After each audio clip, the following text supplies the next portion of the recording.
Apa? Kaknya? Oh, aku. Pak, jadi tujuan dari kegiatan ini maksudnya seperti apa, Pak? Ya, Borneo Undergraduate Academic Forum itu adalah satu forum untuk menggali ide-ide akademik di kancah Borneo. Jadi skupnya adalah Borneo.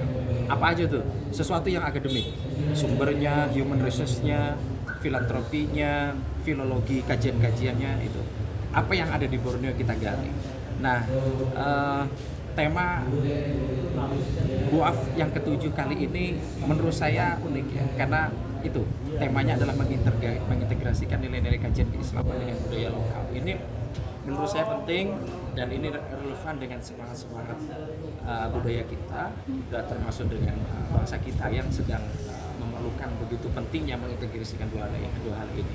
Kita juga masuk dalam tahun-tahun moderasi beragama, menurut saya ini juga bagian dari memperkuat semangat moderasi beragama itu. Jadi dalam sambutan saya juga menyampaikan bahwa banyak sudah contohnya mengintegrasikan antara kajian keislaman dengan budaya lokal ini. Salah satunya yang paling menarik adalah seperti yang saya sampaikan tadi, yaitu semangat menghidupkan kembali budaya lokal yang baik, dan itu kemudian diperkuat, bahkan tidak hanya diperkuat dalam konteks sosial kebudayaan, tapi juga masuk dalam prosesi legislasi.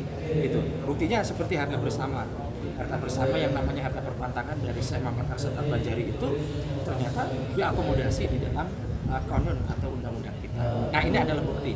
Nah, semangat seperti inilah yang perlu kita jaga, kita rawat ke depan, dan saya atas nama Rektor Yan Palangkaraya mengucapkan selamat datang kepada seluruh peserta yang dari 4 perguruan tinggi di Borneo ini, dan saya menyampaikan terima kasih dan selamat berseminar selama 4 hari ini, mudah-mudahan sukses dan menuai keberkahan sama. Oke, Pak, di luar dari kegiatan ini Bapak kemarin menyebutkan untuk kelas internasional Pak dari Myanmar dan Vietnam itu seperti apa, Pak? Ini menurut saya menarik, amanah dari kampus yang kampus yang bagus. Itu salah satunya adalah memiliki satu space kelas-kelas internasional. Kelas-kelas internasional itu ya tentu saja mahasiswanya dari internasional, dosennya dari internasional, dosennya dari kita tapi memiliki wawasan juga internasional, menggunakan bahasa internasional, dan akan diberikan beberapa tema-tema penting, isu-isu penting di dalam kurikulumnya yang berkaitan dengan global dan internasional. Jadi Insya Allah kita sudah memitigasi kesiapan kegiatan pembukaan kelas-kelas internasional itu, dan saya yakin nanti dari kajian-kajian pembahasan akan kita siapkan dengan berbagai macam kurikulum yang akan kita siapkan. Tidak banyak-banyak, mungkin hanya satu kelas dulu. Satu kelas bukan awal ini. Coba ya, Pak. Semacam pengayaan dan visibilitas tadi dulu. Nanti setelah itu bagus, akan kita kembangkan lebih banyak lagi. Hari ini sampai hari ini yang kuliah di Yan Palangkaraya itu sudah ada 3 negara. Ada Vietnam, ada Myanmar, dan ada Thailand. Itu artinya Yan Palangkaraya sebetulnya mendapatkan banyak kepercayaan dari negara-negara tetangga kita. Nah, ini yang harus kita jaga, kita rawat, dan mudah-mudahan kelas internasional itu bisa dimotori dari negara-negara tetangga dulu. Jadi berapa orang, Pak, untuk kelas internasional nantinya, Pak? Ya, biasanya kami menggunakan bisa 25 orang per kelas. 25 orang per kelas ya? Dan nanti akan dibuka satu kelas? Fasilitas, ya satu kelas. Fasilitas internasional, bahasa internasional, dan lain-lain. Tapi akankah melibatkan mahasiswa lokal atau khusus untuk internasional saja, atau digabung, Pak? Tidak.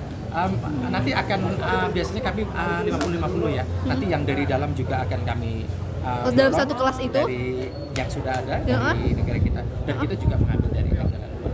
Gak boleh dari luar negeri semua. Kita juga perlu mengembangkan energi dari lokal kita juga. Oh, berarti satu kelas itu nanti digabung 25 orang dari luar negeri, 25 orang dari IAIN sini? Tidak, separuh-separuh. 25 itu akan dibagi. Oh, 25 orang itu. Berarti hanya Myanmar dan Vietnam saja kah, Pak, atau ada lagi? Paling tidak kita ASEAN dulu. Ya, paling tidak ASEAN. Nanti setelah ini baru kemudian kita akan masuk ke negara-negara yang lain. Kenapa harus Vietnam dan Myanmar, Pak? Kenapa? Tidak hanya Vietnam dan Myanmar. Oh, tidak. Nah, kami kebetulan ada kerjasama dengan Myanmar yang hari ini sudah kita lakukan, makanya mereka bisa berhasil menerobos kuliah di tempat kita. Antusias mahasiswanya seperti apa, Pak, terkait kelas ini di luar negeri sendiri? Ya, memang butuh perjuangan adik-adik. Jadi kita untuk mengenalkan kampus ini untuk go public itu memang tidak mudah. Tapi saya mengapresiasi teman-teman harus memahami bahwa kita di Palangkaraya punya distingsi yang unik yang orang lain tidak punya. Tadi contohnya, yang tadi saya sebutkan adalah bukti bahwa kajian-kajian keilmuan yang kita ajarkan ternyata tidak dimiliki oleh negara-negara tetangga kita. Nah, inilah yang menjadi daya jual. Kenapa kemudian ada 3 negara itu kepada kita. Nah, ini akan terus kita perbanyak terus. Kita terus pahamkan promosi habis-habisan. Salah satu Pak budaya di IAIN yang tidak dimiliki dari negara lain apa?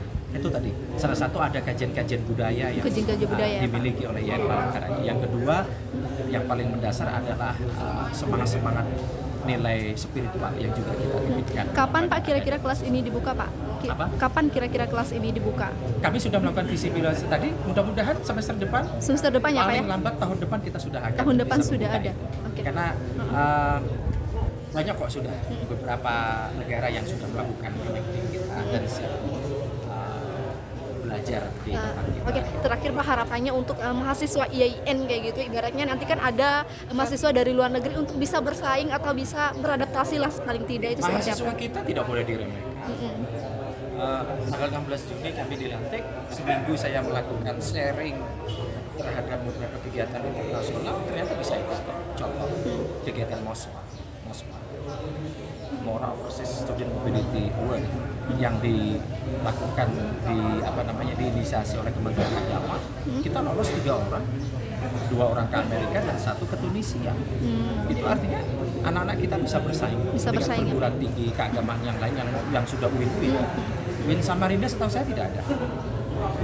Win Antasari tidak ada juga. Kalau Berarti tidak hanya ada. Palangkaraya, Pak. Win IAIN Pontianak juga tidak ada.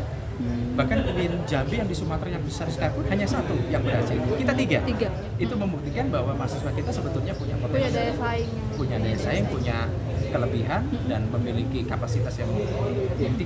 Kita sebagai khadimul jami'ah, sebagai pelayan dari kampus ini itu hanya bisa mendorong, memotivasi pada adik-adik, memberikan pada rasa luasnya untuk mereka berkembang dan belajar. Tidak hanya di dalam kampus tapi juga di luar kampus. Saya kira itu.